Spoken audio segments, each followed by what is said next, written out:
তৃণমূল করলে কি যা খুশি করা যায়, হয়তো এমনটাই মনে করতেন তৃণমূলের কর্মীরা, নেতৃত্বরাও কিছুটা।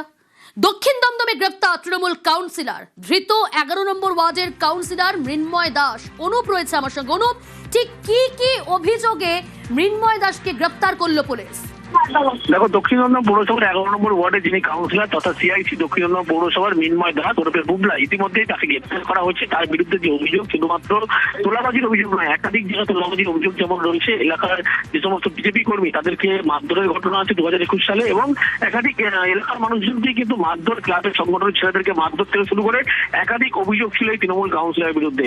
এবং ভোর রাতে ইতিমধ্যেই তাকে গ্রেফতার করা হয়েছে মৃন্ময় দাসকে, যিনি 11 নম্বর ওয়ার্ডের কাউন্সিলর, এবং তার বিরুদ্ধে তোলাবাজি সহ একাধিক ধারা যে মামলা ছিল সেই প্রত্যেকটি মামলা অ্যাড করা হয়েছে। এবং আজকেই অভিযুক্ত তৃণমূল কাউন্সিলর মৃন্ময় দাস অথবা বুবলাই তাকে আদালতে পেশ করা হচ্ছে এবং তাকে হেফাজতে নেওয়া হবে। তার কারণ তার বিরুদ্ধে একটা নয়, একাধিক মামলা, শুধুমাত্র তোলাবাজির 10 থেকে 12টা মামলা যেমন তার বিরুদ্ধে রয়েছে। অন্যদিকে তৃণমূলের গোষ্ঠীদ্বন্দ্ব, তৃণমূল কর্মীদেরকে মারধর, ক্লাবের সংগঠনের কর্মীদেরকে মারধর থেকে শুরু করে বিজেপি কর্মীদের মারধর, একাধিক অভিযোগ উঠেছিল।